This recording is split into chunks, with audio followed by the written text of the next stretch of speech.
السلام عليكم ورحمة الله وبركاته.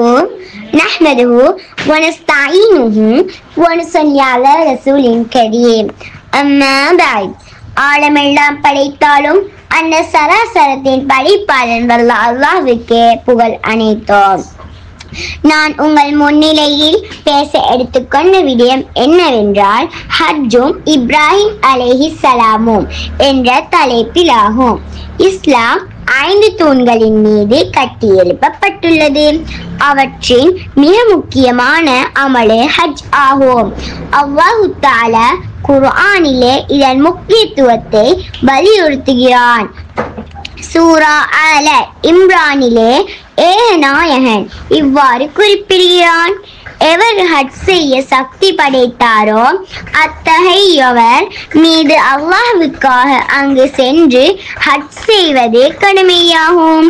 ஒரு முறை ரசூல் ஸல்லல்லாஹு அலைஹி வஸல்லம் அவர்களிடம் ஒருவர் வந்து அமல்களிலே சிறந்த அமல் எது என கேட்டபோது அல்லாஹ்வையும் தூதரையும் ஈமான் கொள்ள என குறிப்பிட்டார்.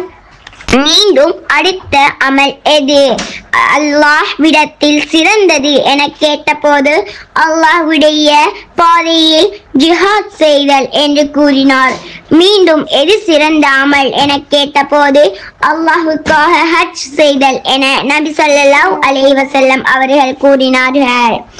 இப்ராஹிம் அலைஹிஸ்ஸலாம் அவர்களின் வாழ்க்கையையும் அவர்களின் குடும்பத்தாரினதும் தியாகத்தையும் நினைவு கூறவுமே இக்கடமை விதியாக்கப்பட்டுள்ளது.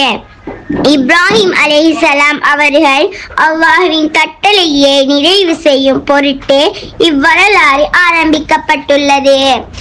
அல்லாஹ் இப்ராஹிம் அலைஹிஸ்ஸலாம் அவர்களுக்கு தம் மனைவி ஹாஜரா மற்றும் பிள்ளை இஸ்மாயில் அலைஹிஸ்ஸலாம் அவர்களையும் மக்கா பாலைவனத்தில் விட்டு செல்லும் படிக்கட்டளை அளித்தார். அவர்கள் அல்லாஹ்வின் மீது நம்பிக்கையுடன் இதை செய்தார்கள். தண்ணீர் தேட ஹாஜரா சஃபா மற்றும் மர்வா மலைகளுக்கிடையே 7 முறை ஓடினார்கள். அல்லாஹ் அவருடைய நம்பிக்கைக்காக இஸ்மாயிலின் காலடியில் இருந்து ஜம்சம் நீரை பொங்க வைத்தார். இது இன்று ஹஜ் மற்றும் உம்ரா இபாதத்தில் சஇ எனப்படுகிறது.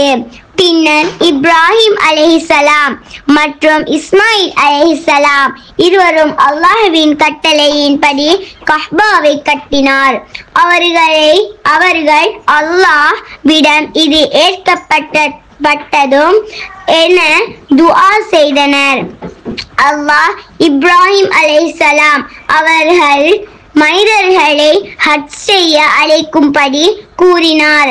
அவர் ஒரு வெறிச்சோடியை இடத்தில் அழைத்த போது அந்த அழைப்பு உலகம் முழுவதும் பரவியது. இன்று வரை உலகம் முழுவதும் உள்ள முஸ்லிம்கள் அந்த அழைப்பிற்கு சிபாய்கள் போல் செல்வது உண்மை. ஒரு கனவில் தம் மகனை அல்லாஹ்வுக்காக பலியிடும்படி காண்பதன் மூலம் அவர் அதை நிறைவேற்ற தயாரானார். ஆனால் அல்லாஹ் அவர்களின் சிந்தனையையும் உஜ்வத்தையையும் பாராட்டும்படி ஒரு ஆட்டை மாற்றமாக அனுப்பினார். இதுதான் இப்போது ஈதுல் அல்ஹா நாளில் நினைவு கூறப்படுகிறது. இன்றைய ஹஜ் வழிபாடுகள் அனைத்தும் இப்ராஹிம் அலைஹிஸ்ஸலாம் அவர்களின் இந்த நிகழ்வுகளின் அடிப்படையில் அமைந்துள்ளன. وآخر دعوانا أن الحمد لله رب العالمين والسلام.